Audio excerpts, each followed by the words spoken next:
Welcome to సెరెన్నా TV. పట్టణంలో ఉన్న area hospital నందు ఏఐసీసీ అధ్యక్షురాలు రాజ్యసభ సభ్యురాలు సోనియా గాంధీ జన్మదినాన్ని పురస్కరించుకుని రాష్ట్ర కాంగ్రెస్ అధ్యక్షురాలు వైఎస్ షర్మిలారెడ్డి పిలుపు మేరకు సేవా కార్యక్రమాలు నిర్వహించారు. ఈ సందర్భంగా ఇన్ఛార్జ్ ఎం రాధాకృష్ణ మాట్లాడుతూ త్యాగదండ్రురాలు సోనియమ్మ ధైర్యంలో జాన్సీరాడి సాహసంలో రుద్రమదేవి దక్షతతో ఇందిరమ్మ పౌష్టికాహార లోపం కారణంగా బలహీనతను ఎదుర్కొంటున్న నిరుపేద బాలబాలికలకు పౌష్టికాహారాన్ని పంపిణీ చేసిన కాంగ్రెస్ పార్టీ నాయకులు దేశంలో అత్యున్నతమైన ప్రధానమంత్రి పదవిని దేశ ప్రయోజనాల కోసం దృష్ట్యా చిరునవ్వుతో త్యాగం చేసిన త్యాగదండ్రురాలు సోనియమ్మ. ఈ కార్యక్రమంలో పట్టణ అధ్యక్షులు ప్రసన్న, సీనియర్ న్యాయవాది, కాంగ్రెస్ పార్టీ నాయకులు, ప్రముఖులు, కార్యకర్తలు, అభిమానులు, Kakumanu Hanumantharao, YRG care, reads CSC 2.0 సంస్థ ప్రతినిధులు, షేక్ జాన్బీ, సాతులూరి కీర్తి, నల్లమాల జ్యోతి తదితరులు పాల్గొన్నారు. అందరికీ నమస్కారం. ఈరోజు పేద ప్రజలకి పర్వదినం, భారత ప్రజలకి శుభదినం. ఏఐసిసి మాజీ అధ్యక్షురాలు, పార్లమెంట్ సభ్యురాలు, యూపీఏ మాజీ చైర్పర్సన్ శ్రీమతి సోనియా గాంధీ గారి జన్మదిన సందర్భంగా మా ప్రీతమ రాష్ట్ర కాంగ్రెస్ అధ్యక్షురాలు వైఎస్ షర్మిలారెడ్డి గారి ఆదేశం మేరకు ఈరోజు సేవా కార్యక్రమాలు మాత్రమే చేపట్టండి. సేవా కార్యక్రమాల ద్వారా ప్రతి ఒక్కరూ కూడా శ్రీమతి సోనియా గాంధీ గారు సంపూర్ణ ఆయురారోగ్య ఐశ్వర్యాలతో వర్ధిల్లుతూ వారి యొక్క సేవలు ఈ దేశానికి, దేశాభివృద్ధికి అందించే విధంగా ప్రతి ఒక్కరూ కూడా అమ్మ సోనియమ్మ ఆరోగ్యం కోసం, ఆమె మంచి ఆరోగ్యవంతురాలుగా మరి దేశానికి సుదీర్ఘకాలం పాటు సేవలు అందించే విధంగా ప్రార్థించమని చెప్పి ఈ యొక్క కార్యక్రమాలు ఏర్పాటు చేయడం జరిగింది. దానిలో భాగంగానే ఈరోజు మరి చిలకలూరిపేట కాంగ్రెస్ పార్టీ ఆధ్వర్యంలో మరి ఇటీవల చెల్లెమ్మల మా కార్యాలయానికి రావడం జరిగింది.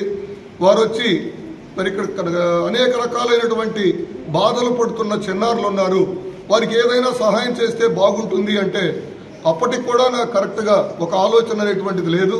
కానీ రాత్రే పార్టీ ఆదేశం వచ్చిన తర్వాత తప్పకుండా మన శక్తి మేరకు ఏదో ఒక సేవా కార్యక్రమాలు చేయాలి, మా దగ్గరకు వచ్చి చెప్పినటువంటి చెల్లెమ్మల మోటివేషన్ అనేటువంటిది విజయవంతమైందనేటువంటిది రుజువు చేయాలనేటువంటి ఆలోచనతోటి ఈ యొక్క కార్యక్రమాన్ని ఇప్పటికిప్పుడు అనుకొని చేయటం అనేటువంటిది జరిగింది.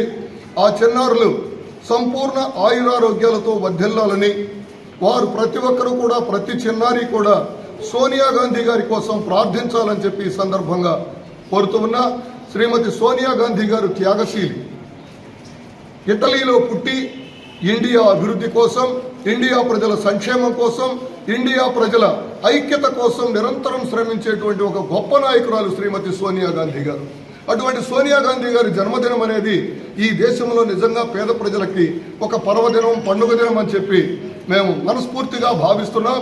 ఆమె అదే ఆలోచనతోటి అనేక రకాలైనటువంటి కొత్త కార్యక్రమాలు తీసుకొని ఈ దేశంలో ఆర్థికంగా ఇబ్బంది పడుతున్నటువంటి భారతదేశ నావని ఒడ్డుకు చేర్చడం కోసం, మన్మోహన్ సింగ్ గారి నాయకత్వంలో ఈ దేశాన్ని ముందుకు నడిపించడం కోసం అనేక రకాలైనటువంటి ప్రణాళికలు ఏర్పాటు చేసినటువంటి నేత శ్రీమతి సోనియా గాంధీ గారు.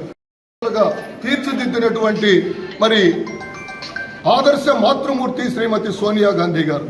ఆమెను గురించి చెప్పాలి అంటే ఉత్తమురాలైన కోడలు, ఆదర్శవంతమైనటువంటి భార్య, ఉత్తమురాలైనటువంటి తల్లి, ఉత్తమురాలైనటువంటి సేవకురాలు, ఉత్తమురాలైనటువంటి నాయకురాలు.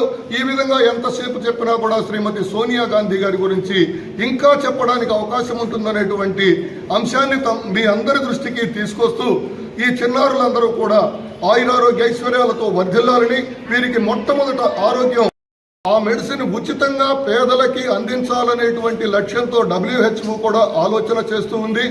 తప్పకుండా మందు రావాలని ఈ రోజున ఈ కార్యక్రమంలో ఉన్నటువంటి చిన్నారులైనటువంటి ఈ 30 మంది చిన్నారులు కూడా మరి వీరందరూ కూడా సంపూర్ణ ఆరోగ్యటువంటి సంస్థ ప్రతినిధులకి, అదేవిధంగా ప్రభుత్వ వైద్యశాల వారికి, ముఖ్యంగా మా చెల్లెమ్మలైనటువంటి బాజీవి, కీర్తి, జ్యోతి, వీరు ముగ్గురు కూడా మరి ఎంతో కష్టపడుతూ ఉన్నారు. వారి కష్టం ఫలించాలని ప్రతి నెల కూడా వారు ఏ లక్ష్యంతో అయితే పనిచేస్తున్నారో ఆ లక్ష్యం చేరుకుని ప్రతి ఒక్క చిన్నారి కళ్ళల్లో ఆనందం చూడాలని చెప్పి మనస్ఫూర్తిగా కోరుకుంటూ సెలవు తీసుకుంటున్నాను.